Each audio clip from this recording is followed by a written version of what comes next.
Greetings and salutations, friends, and welcome to WARNO, the spiritual successor to the Wargame series made by the creators of Wargame and the Steel Division series, Eugene.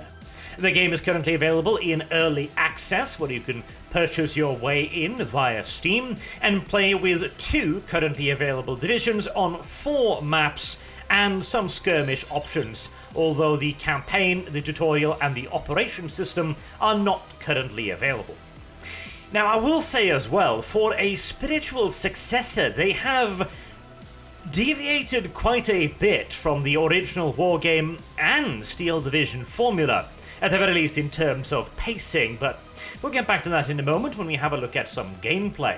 Before that, I want to have a quick look at the Armoury section here so that you have an idea at what you're getting yourself into. WARNO will be reintroducing the division system from Steel Division rather than the national style decks of previous Wargame titles. So currently you have 2 divisions, the 79th Guard and the 3rd Armoured. You can create your own custom decks based upon these, and the creation system is pretty familiar to anyone who's played a Wargame or Steel Division game previously, in that you have a set number of activation points. The units cost a set amount of activation points depending upon their category: logistics, infantry, artillery, tank, recon, AA, etc. And you've also got a set number of units available, indicated by this number here. So for example, I can add in 2 little Hamid trucks. That'll cost me a total of 2 activation points, but if I want a M11382 supply, that's going to cost 2 activation points. You can also see that the divisions are balanced around their focus. This is an armored division, so you can see the tanks are nice and cheap all the way up to the top, whereas the helicopters and the infantry get a lot more expensive in terms of activation points very, very quickly.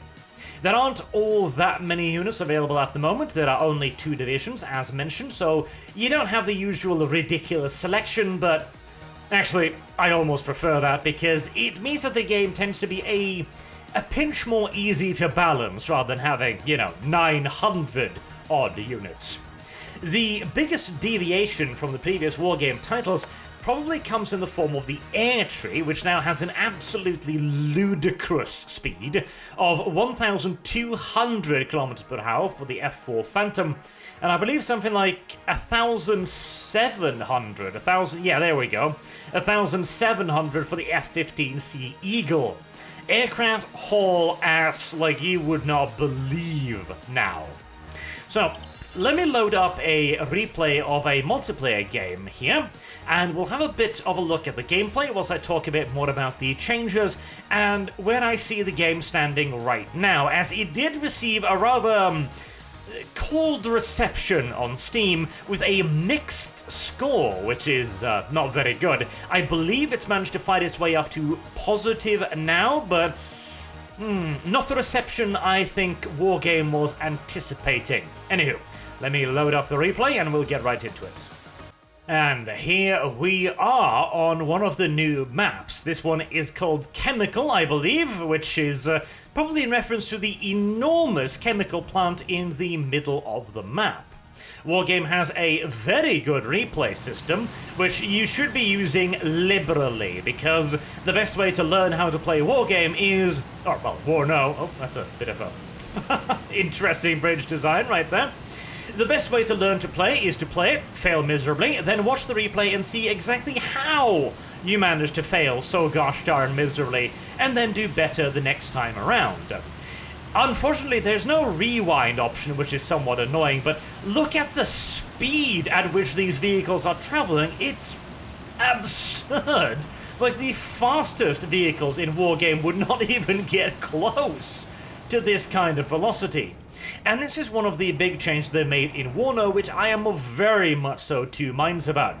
Units move so goddamn fast now that it has made helicopters almost useless. You can see here, the enemy air cav arrived on target and unloaded their infantry at about the same time as the goddamn IFVs and the heavy tanks, which is more than a little ridiculous if I'm to be entirely honest. Like, it's like playing Wargame on 3 times speed, maybe even more than that, really. Everything is so hilariously fast, and it's a pretty major departure from the fairly slow, measured, and tactical approaches of Wargame. One that I'm not entirely appreciative of. On the one hand, I think that this game, being far more action-oriented, is probably going to do a lot better with the slightly less hardcore audience. The people who might have looked at Wargame, but gone, this is a hint too tismy for me. I don't know if I can put up with all of this nonsense.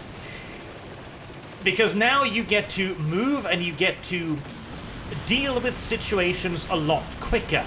If something goes horribly wrong on the front line, like things are about to happen for my opponent and Azinux right here, I've pretty much wiped out the entirety of his advanced guard with very little in the way of casualties. He actually gets to call in reinforcements pretty damn quickly. Let's see, there we go, a couple of airborne rifle units. And they get to the front in a relatively decent speed. Meanwhile, in Wargame, oh my god, it can feel like hours.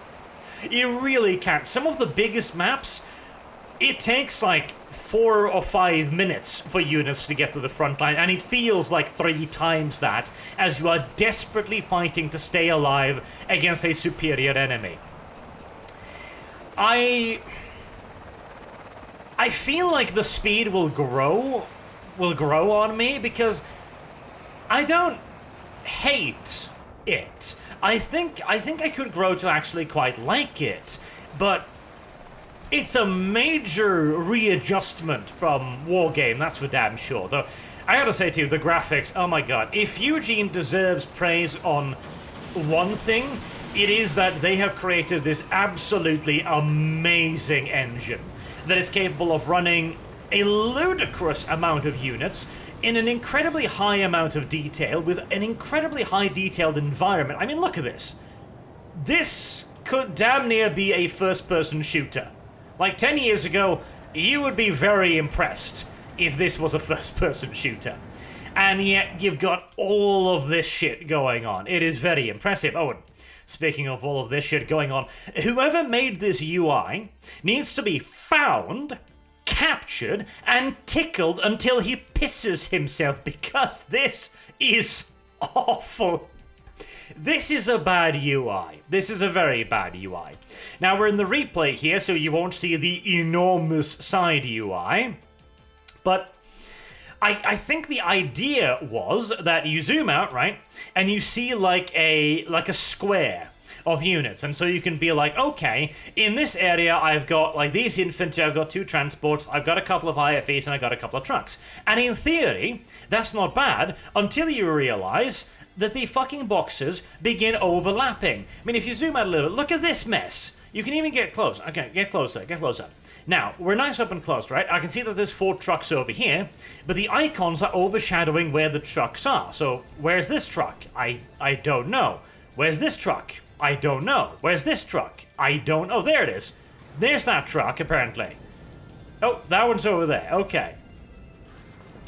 I think some nice little arrows would be better. You can kind of see, and I think this is more of a getting used to it thing, but when they're all on top of each other like this, you can't see where the unit is. When there's one unit, like this mechanized rifle unit here, you will see the, I do love the explosion, by the way, you will see the box indicating that it's a rifle unit there, and then you will see another little box indicating the actual position of the unit. Now that's quite clever. The problem is, it immediately disappears the moment you have more than 2 units in one area. And it just makes the entire battlefield look like such a mess, where, like, these are the blue units. These are my units right here, or about half of them about are. At a glance, I can figure out more or less what kind of units I have in the area.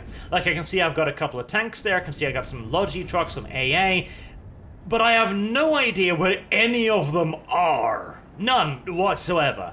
Like, I've got a tank, like, in this area. I've got another tank up here. Where's that tank? Is that tank in this area? No. That tank is actually over here again. Where's the AA? Well, it's even further to the north. It's all the way up here. I understand the idea, but I really don't think it worked out particularly well. And I'm not sure how they're going to fix that. Now, there are some UI options to make the icon smaller, which I haven't tried out yet. I might try that out to see if it makes it a little bit easier to see. Because I see the theory. I absolutely see the theory of why this would be good. It's just that the theory did not work out in practice in the slightest here. Speaking of, look at how these things haul ass. Aircraft are so fast. No, here we got a dogfight going on. F-15 Eagles versus MiG-31s. I can't actually see the model because of the goddamn icon. There we go. I mean, this is pretty neat looking. Looks like they killed that MiG-31 there. Even more MiGs arrived. Though this F-15 looks like he might be able to get a clean getaway. Looks like it. AA is another big change. So let's move away from the atrocious UI for a second and talk a bit about the other changes. They have returned to the health point system. You can see the health points right here. Most of the units will have more or less similar health points. In the case of infantry, it actually indicates the number of dudes in a unit. And you can see here that the Razdveka, the recon unit of only 4, have only 4 little bars. And I think if we can find a scout helicopter somewhere, there we go, that's a Kiowa. You'll see that it has fewer bars than an Apache, so the Apache can take a lot more punishment. And by God, can helicopters take a lot more punishment. In Wargame, I always thought that the helicopters were a little bit too soft. Now I feel like they might be a little bit too hardy. They can take a fair bit of punishment now. And when you add in the fact that AA missiles don't have particularly good accuracy, helicopters have become pretty good. Not overpowered, I'd say. I think they're pretty close to balanced. I will say that it's a little bit annoying that Apaches can shrug off like 4 Igla AA missiles, or 2 large AA missiles, in which time it will have located your AA launcher and killed it with the Hydras or the Hellfires. So Apaches right now can beat out most AA, which is a little infuriating. But they are very limited in numbers, so I don't actually think the balance is too bad there. In fact, I think it's pretty good. It's pretty good. Aircraft, though. I'm on 2 minds about this. So, in this game, I eventually built up a pretty massive AA network on this side of the river and all the way down here to try and guarantee some air control. Even then, with I think like 8 launchers on the board, I still struggled to shoot down maybe more than 1 aircraft, and that's with the Orsas here, which are probably amongst the best AA you've got at the moment. They also got some clear AA issues on the balancing front again. In Wargame, aircraft were almost useless a lot of the time, because anti-air, AAA more correctly, had so much range that it would be able to locate, lock on, and shoot down your aircraft almost immediately before it had any chance to drop its payload. And due to the massive amount of damage it did, 1 hit was pretty much a dead aircraft. Whereas now, the aircrafts move so unbelievably quickly that you will be very lucky to get off even 1 missile, and that 1 missile is not going to kill it. In fact, you need something like 3 missiles, perhaps? Oh, there comes some Arty. To kill an aircraft, which is quite a lot. Now, they have also reduced the... oh, there we go. This was a very hard suicide run. Out of kind of desperation, you see the Mi-24 fire all 4 of its Iglas against this Apache, which is still alive. Like, it's fine. It's like, yep, that was 4 anti-air missiles. I actually don't care all that much, as it turns out. Also, the 3rd armor is using the 7th Air Cavalry insignia. No. Mucho bado right there. But I think air power...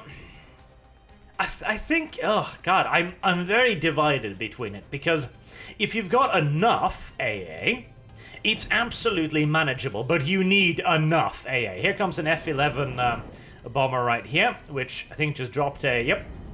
Look at that, cluster munition. I mean, that is so much cluster. But you'll see it drops in a line now, rather than in one area. So, well, whilst it does do damage, like that T-80 was reduced to like half health and then was blown up shortly after by the dragons of the infantry. But since it drops in a line, it's not as nukey as it used to be. I'm still a bit divided. Like, I think it's okay, but you're going to need a lot more AAA than you needed in Wargame. A lot more AAA. Now, let's talk about artillery. You can see my guns right now are on a counter-battery mission against these M109s of the enemy right here. And if I remember correctly, this was actually a very successful one. I think I managed to kill this one over here. And yeah, I believe I did. Counter-battery has gotten really good, actually. I very much so like what they've done to counter-battery. In Steel Division, counter-battery fire is a smart order. I love the smart order system, by the way. It's a really good way to try and make the games a bit more user and newbie friendly without removing too much in the way of complexity. You can, for example, set the artillery to automatic counter-battery duty, where they will look out for enemy tracers and they will automatically fire back at any artillery position without you needing to micro anything. In Steel Division, this meant that if you had self-propelled artillery, you killed anything that wasn't self-propelled. Any artillery that wasn't in an armored casing was worthless because they would die instantly. In WARNO, counter-battery is far more of what I kind of wanted it to be. A suppression tool and a harassing tool, first and foremost, rather than an outright killing tool. You will do some damage to enemy artillery. You will suppress them, or cause damage to their cohesion. That thing, by the way, they've removed suppression and replaced it with cohesion. Suppression and cohesion are the exact same thing, but they changed the name a little bit to sound fanciful, I guess. That's about it, really. Even stuff like cluster artillery is not all that good. Now, you can kill with counter-battery, as I demonstrated, but you need numbers. You need a significant investment. Right now, I've got 4 guns over here on counter-battery duty. I think they were they locking onto something? They weren't, unfortunately. That's about the minimum size, I would say, you would need for counter-battery. Anything smaller than that, and you're not going to have almost any effect whatsoever. And you might be thinking also that cluster munitions would be way better. In fact, the enemy does have cluster ammunition launchers, which are on counter-battery duty, but that's pretty. That's very pretty. But they honestly did absolutely nothing to my artillery, so I'm thinking good old-fashioned HE might be the way to go, really. There's a little cluster bombing around there.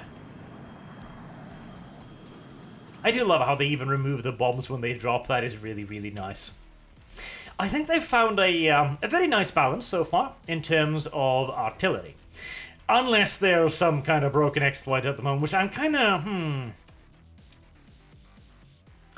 Maybe if you get enough cluster launchers, I think the Americans can get up to 4. Maybe that would be the kind of full-on yeeters deleters that would remind us all of the cancer artillery of old. We've got an armored push coming in here. So, ground warfare.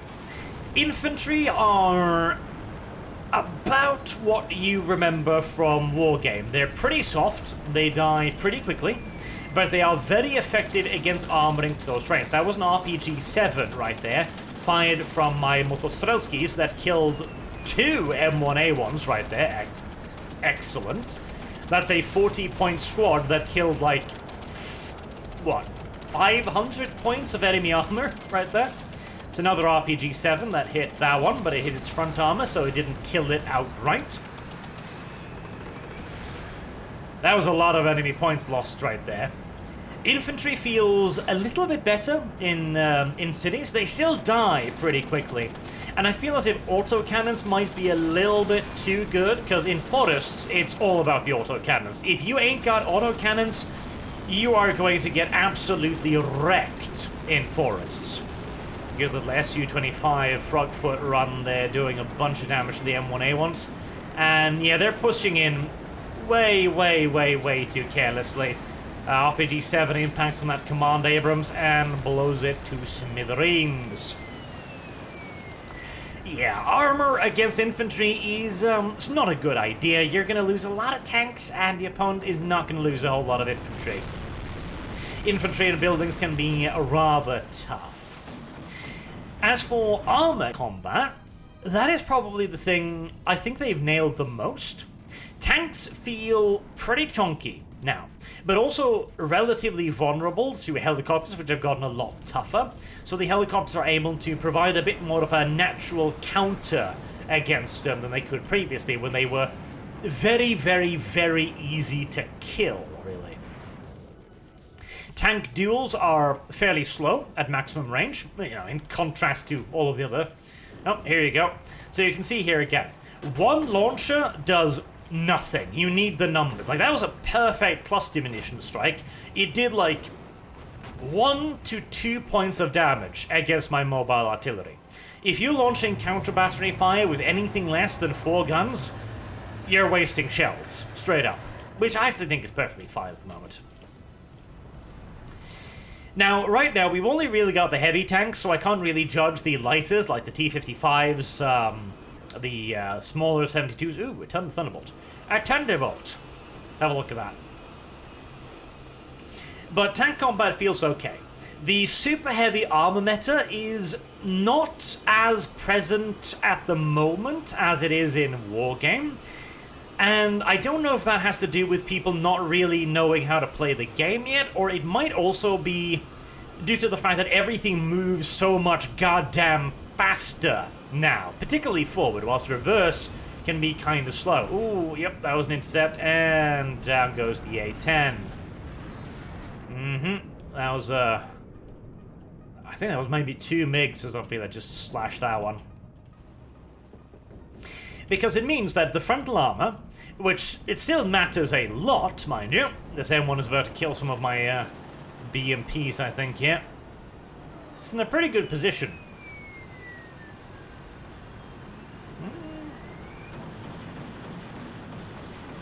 Maybe not.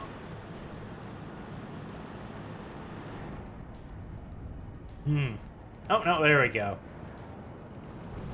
I do love the effects when he fires. Boom. That's really nice. That's really nice. But yeah, normally, the high armor meant that if you were engaging at max range, only super heavies could really deal with super heavies. And if you tried to drive forward to get within range, the super heavy would just kill all of your vehicles. It was to the point that if you bought 4 tanks of equivalent point value to 1 super heavy, the super heavy would win, with basically having taken no damage whatsoever. Which is why everyone just used super heavies, because they were the end-all and be-all of armored combat. Right now, with units moving at the speed of greased fucking lightning, I mean, look at this! Holy shit, this kind of speed! It is a lot easier to get within effective range of enemy armor, which is going to do a decent bit to try and change the super heavy meta. At least it feels like it at the moment, which is quite nice. Bearing in mind again that right now there's basically only heavy tanks. M1A1s, T80s, and, like T72, 62s? The high level upgraded ones, at least. Some more counter battery coming in right there. Even with 4 guns, you'll notice as well, I didn't even hit that one, I just scared it ever so slightly. So yeah, ground combat, pretty good. Air combat, alright, with perhaps a slight, almost a little bit too tough. Right now I've got, how many? I think I've got 4 of the Ossas right here, which are just flat out better than the books at the moment, which is kind of shitty. The book is supposed to be the better system, but since it's got radar, it can be killed by seed aircraft, which is bad, because the city will just murder them, and they're really, really expensive. They cost way more than the Ossos, and yet they've got the same kind of range as the Ossos, and the Osso has more weaponry. Not ideal. See if the Osso can get a lock there. It can. And can you fire off anything? And one missile. Nothing. They flew, see that? They flew right over the entire concentration of my AA, and they only lost one on the exit due to the MiG-31, or possibly the other two Ossos there. And I've got nowhere near enough range to try and contest the countless bombing runs going on over here. I will also say one thing that really annoys me about the terrain. So, let me see. I think it was here. Yes, it was here. Right. This is a forest. I'll zoom in on it. You can see it's a pretty gosh damn dense little forest area. You are definitely not seeing shit through here. And yet, if I hold down the range marker tool and I show you, you can actually see through the forest at places. In fact, if I see, there you go, that was the magic spot right there. You can see I can see straight through the entire forest. That's really dumb. That is very dumb. The city has a lot of these issues as well, where there are certain areas that have way more vision than you think they would. And yet, simultaneously, all of the buildings appear to have the same line of sight blocker, making it almost impossible for AA vehicles to engage helicopters, because helicopters hovering at, like, around about this kind of altitude, meaning that buildings will always... And if a launcher gets into a close-range match against any kind of helicopter, it's just going to lose that fight straight up, because the helicopter is going to fire on the AA vehicle before it itself can fire. So maybe giving the AA a little bit more of a generous spotting ability there would be nice, I think. I really do love the explosion effects. They are super, super nice. I feel like the F-111 may be a bit overpowered because it's so gosh darn fast. It's almost impossible to shoot down. And there's a book right here. There's a book. There's a AAA launcher right here. And let's see if it can even fire. Nope, the vehicle was out of its range before it could even get a lock on and shoot because of the vision issues. So, it's a little bit derpy. It's a little bit derpy. Let's look at some grads shooting here. Some good old-fashioned organs. Some whoosh-whoosh. Whoosh. Yet I gotta love the whoosh-whoosh. The whoosh-whoosh is delightful. Look at the impact of the whoosh-whoosh. Boom, boom, boom, boom. There's some other UI changes as well. Back in the day, you could select multiple units and shift-click on their icons to unselect them. It made it much easier to bombard a larger area effectively, so I'd like to see that be making a return as well. So, let's get to some conclusions here, shall we? Because the replay is just about at an end, and I figured we've talked about most of the big things. If you are looking for Wargame 2, you're not going to find it here. Not directly, at the very least. You're looking more at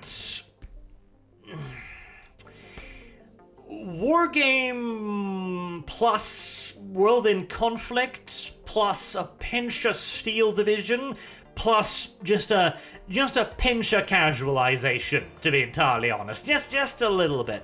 The increase in speed makes the game a lot easier in many ways and a lot more stressful in certain ways as well. You don't have to spend quite as much time setting everything up. You don't have to be quite as perfect in everything. The game still requires a very high level of understanding and tactics to attack effectively, but nowhere near as much as in Wargame or in Steel Division. The balance changes overall, I feel, are probably for the better, bearing in mind that this is a very, very limited beta at the moment, with only 2 divisions, so God knows what'll happen when there's like 32 of them and 800 units, and all your likelihood the balance issues will come pouring out of the woodworks then, and only then will we be able to really see if they manage to fix some of the meta issues from previous Wargame titles. I like the artillery. I like the counter battery right now. It's more of a suppression tool than an outright killing tool, meaning that artillery is worth investing in, but it's not the end-all and be-all. I like the armor. Super heavy still feels like it might be the go-to thing for almost everything, but the buff to airplanes and to helicopters means that it is easier to counter. For example, let me show you something here. I love the music, by the way. It's got this kind of 80-esque power metal kind of feel to it. I really like it. It's really great. Action-y. Let's have a look at the armory. So, for the Soviets here, you've got the heaviest tank they've got available at the moment is the T-80U. Disregard this one, it's a command vehicle, which the command vehicles give you no command benefits like in Steel Division. The T-80U, it's 280 points. That's a lot. Look at the air tab, and we can then have a look at the, where's the frog foot? There it is. No, that's a rocket one. There it is, right. The Su-25 ATGM. So it's got two Kh-29Ds infrared air-to-ground missiles. They've got 30 penetration and 1 damage, which means that so long as this penetration value beats the enemy's armor value, it's a one-shot kill, pretty much. And since it's heat, high explosive, it has that penetration value regardless of range. This will kill a tank guaranteed. And it's only 200 points, meaning that even if you throw away the Su-25 and you trade it for one super heavy, you're coming out on top in that exchange. And the Su-25 is pretty goddamn tough, since it's actually got some armor, and most of the anti-air weaponry have basically no penetration, they've just got HE, which means that the armor takes a lot away from the damage value. I like this idea. I think it will do a lot to counter some of the worst super heavy armor meta, but I'm also skeptical towards the ridiculous speed of something like the F-111E right here. 1,500 kilometers per hour. That is close to the speed of the top-level interceptors, and faster than some of the interceptors.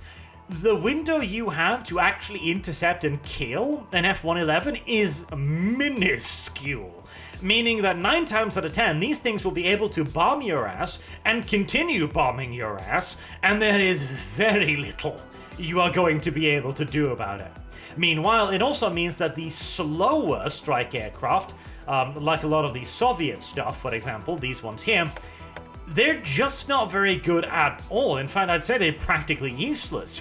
The Su-24M with the clusters is moving at 761 kilometers. By the time this thing has dropped its payload, every single fighter on the enemy team is already releasing weapons against it. And with mediocre agility and 20% ECM and no armor, it's almost guaranteed dead. And I fear this will lead to a situation where some aircraft are almost unkillable, whilst other aircraft at essentially the same price range are practically worthless. So I'm a little bit worried about that. Maybe, I mean, this thing, you shouldn't really reduce its cost either, because that is 8 cluster warheads. Like, that's nothing to sneeze at. I think maybe, if anything, you should just make the F-111E a lot more expensive. I'm thinking 350 or something. If you lose this thing, it should hurt badly. But at the same time, you're unlikely to lose it, so it's not that bad. Anywho, that is WARNO. At the moment, I'm ambivalent towards it. I like a lot of the changes. I like where the balance is sitting right now, but there's only a handful of units, so it's very difficult to make any conclusions there. I remember liking the balance of air-land battle too when it first came out, and so, that game had some issues. Absolutely. The graphics are much improved. The UI is absolutely terrible and needs to be reworked from the ground bloody up. In fact, just go back to the Wargame UI. It was perfectly satisfactory. It was perfectly fine. I had no real complaints about it. I have a lot of complaints about this one. Or alternatively, maybe make it an option to go back to the old one. I don't know. I don't like it. It's too big, it's not very informative, it takes up too much space on the screen, there's too much overlap on units even when you zoom in, and it is really difficult to determine exactly where a unit is at a glance. Don't like it. Music, excellent. Sound effects, excellent. Voice acting, awful, but I'm presuming it's placeholder because it's that goddamn bad. So, if you're a fan of the Wargame or the Steel Division series, I would say wait on it a little bit. Give it a month or so to stew. At the least wait for the next set of divisions and then maybe have a look at it again. Give it another peek. See what the reviews are sitting at in 30 days' time. If they've managed to stabilize at mostly positive, or if they're heading back towards mixed, will give you a big impression of how the game is working out. And of course, we have not had a look at the campaign or the operations yet. I did have a little bump around a skirmish, and I feel like the AI is better. It doesn't do just the pure spammy assaulting thing anymore. It's a little bit more intelligent, though it still does that whole I know where all of your units are and I will continue them endlessly thing, which is not particularly amusing. Anywho, until next time, I have been Arch. Thank you all very much for listening, and I hope to see you all again soon. Till then, have a good day.